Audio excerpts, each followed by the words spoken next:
जगत नियंता भगवान के चरण कमलों में प्रणाम करते हैं। और हमसे किसी ने पूछा था स्नान करने का सही समय क्या है।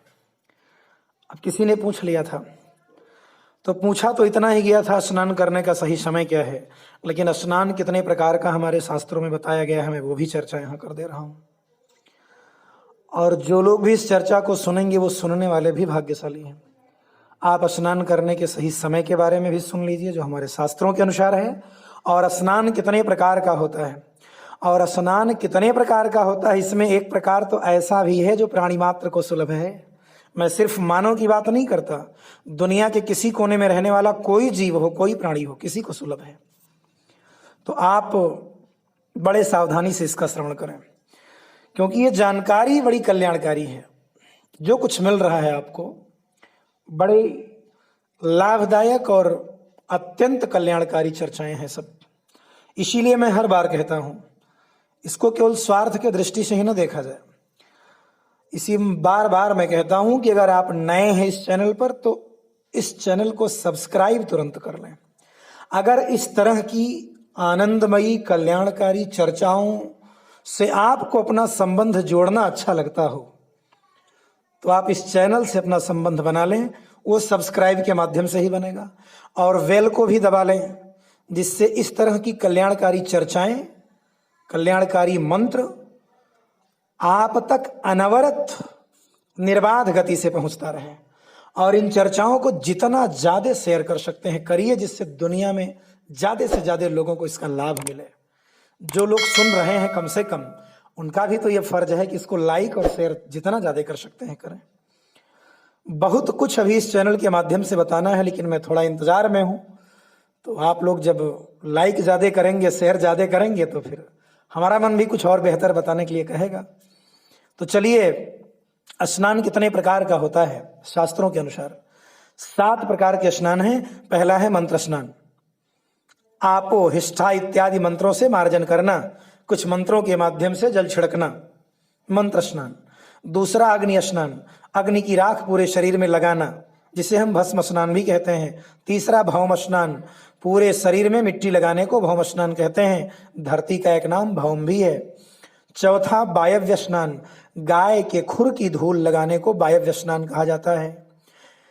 पांचवा मानसिक स्नान है, मन में भगवान का चिंतन करते हुए कुछ मंत्रों के उच्चारण के साथ शरीर पर जल छिड़कने की प्रक्रिया मानसिक स्नान कहलाती है। आप अक्सर देखे होंगे, आप किसी पूजा अर्चना अनुष्ठान यज्ञ यज्ञादि शुभ कर्म में जब बैठते हैं तो आप भले ही स्नान करके गए हों, वहां जो पंडित जी होते हैं वो आपसे फिर से कहते हैं कि आप अपने ऊपर जल छिड़किए, और पंडित जी कुछ मंत्र बोलते हैं। तो उन्हीं मंत्रों का उच्चारण करते हुए शरीर पर जल छिड़कने की जो प्रक्रिया है ये मानसिक स्नान कहलाता है। और जो व्यक्ति अस्वस्थ हो उसे यही नियम अपनाना चाहिए। और जो मंत्र वहां पंडित जी बोलते हैं, मैं मंत्र बोल दे रहा हूं। ओम पवित्रः पवित्रो वा सर्वावस्थांगतोऽपि वा यः स्मरेत् पुंडरीकाक्षं स बाह्याभ्यन्तरः शुचिः। अंतिम पंक्ति पर गौर कीजिए, यह स्मरेत् पुंडरीकाक्षं स बाह्याभ्यन्तरः शुचिः, अर्थात स्मरण कीजिए भगवान पुंडरीकाक्ष का, आपका अंदर और बाहर दोनों पवित्र हो जाएगा। एक और मंत्र है स्नान का, अतिनील घनश्यामम नलिनायतलोचनम स्मरामि पुंडरीकाक्षम तेन स्नातो भवाम्यहम्। यह पढ़कर भी जल छिड़का जाता है। छठवां आता है वरुण स्नान, किसी पवित्र जलाशय सरोवर अथवा नदी में डुबकी लगाकर स्नान करने की क्रिया को वरुण स्नान कहते हैं। और 7वां आता है दिव्य स्नान, सूर्य की किरणों में वर्षा के जल से स्नान करना दिव्य स्नान कहलाता है। जब सूर्य भी निकले हों, अर्थात सूर्य की किरणें भी धरती पर पड़ रही हों और उसी समय कुछ वर्षात भी हो रही हो, ऐसे में भीग जाना, ऐसे में स्नान करना दिव्य स्नान कहलाता है। और इस स्नान से आकाश गंगा के जल से स्नान का फल प्राप्त होता है, आदि व्याधि नष्ट हो जाती है।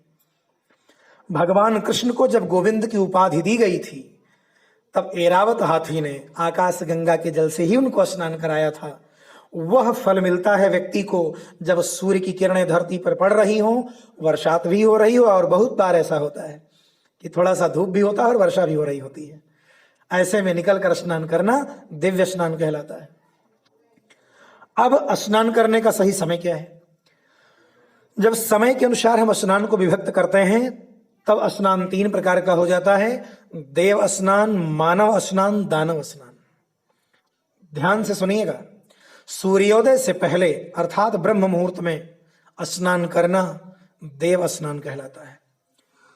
सूर्योदय होने वाला है, आकाश में आरुणी है, लालिमा छाई है, सूर्य निकलने ही वाला है, ऐसे समय पर स्नान करना मानव स्नान कहलाता है। लेकिन सूर्योदय के बाद, सूर्योदय हो गया उसके कुछ देर बाद स्नान करना दानव स्नान कहलाता है। और इस समय स्नान करने से रक्त से स्नान करने का फल मिलता है। इन सब के बाद कोई बंधन नहीं है। बड़े स्पष्ट शब्दों में शास्त्रों ने इशारा किया और लिख दिया, कह दिया, आप इन नियमों का पालन करने के लिए बाध्य नहीं है। आप इन सभी बताए गए नियमों का पालन तभी करेंगे जब आपका शरीर इन नियमों का पालन करने के लिए हर तरह से आपकी सहायता करने में समर्थ हो। अगर आपका स्वास्थ्य बेहतर नहीं है, आपकी तंदुरुस्ती बेहतर नहीं है, तो आपको इन नियमों का पालन नहीं करना।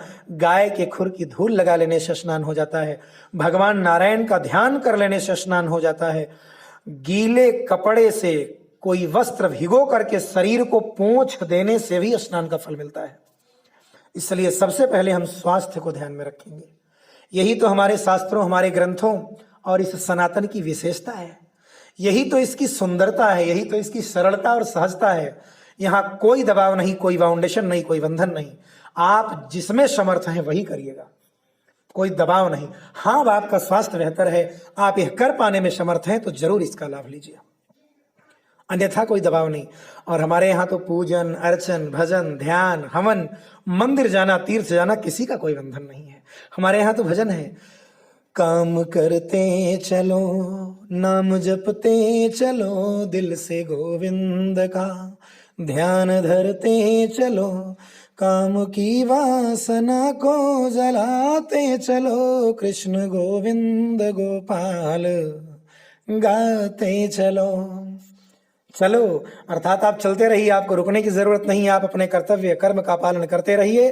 कर्तव्य कर्म करते हुए भगवान को स्मरण कर लीजिए, भगवान उसी में राजी हो जाते हैं, उतने में ही संतुष्ट हो जाते हैं।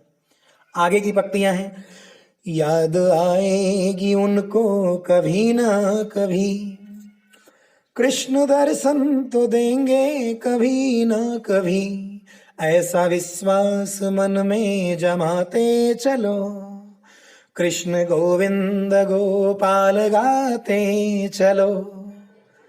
और ये पंक्तियां रामचरितमानस से भी प्रमाणित हैं। रामचरितमानस भी इन पंक्तियों की महत्ता सिद्ध करता है। वहां भी लिखा हुआ है, कर से कर्म करो विधि नाना, मन राखो जहाँ कृपा निधाना। अर्थात आप अपने हाथों से अनेक प्रकार के कर्म करिए, बस केवल मन भगवान में लगा के रखिए, भगवान संतुष्ट होते हैं। गीता के द्वारा भी प्रमाणित है। गीता में भगवान स्वयं अपने श्रीमुख से कहते हैं, ये यथा माम प्रपद्यन्ते तांस तथैव भजाम्यहम्। जो मुझे स्मरण करता है मैं उसे स्मरण करता हूँ, जो मुझे याद करता है मैं उसे याद करता हूँ। और किसी को याद करने के लिए स्नान की जरूरत नहीं पड़ती, आसन की जरूरत नहीं पड़ती, बैठने की आवश्यकता नहीं पड़ती। याद तो चलते फिरते, खाते, हंसते, गाते, टहलते कहीं आ सकता है। इतनी सहज है व्यवस्था यहाँ की, इतनी सहज, इतनी सरल है भगवान की करुणामयी कृपामयी दृष्टि की कृपा। आप इन जानकारियों को अपने पास रखें, इनका लाभ लें, और भगवान के करुणामयी दृष्टि की करुणा सारे संसार पर इसी तरह बरसती रहे। आज यहीं तक, धन्यवाद। आप इस जानकारी को अपने पास भी रखें और जहां तक शेयर के माध्यम से प्रसारित कर सकते हैं प्रसारित करें। भगवान की कृपा सब पर बरसती रहे। वाणी को विराम करते हैं, अगली चर्चा अगली बार।